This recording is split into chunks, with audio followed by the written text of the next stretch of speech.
Hello guys, this is Journey to a Happy Life.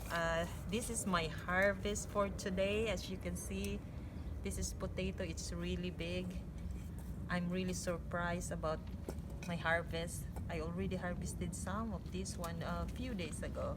Sorry guys, I didn't show you how I harvested it because my husband screwed up when he took the video. He forgot to press the on button, but it's really a lot. So okay guys, thank you for watching and have a nice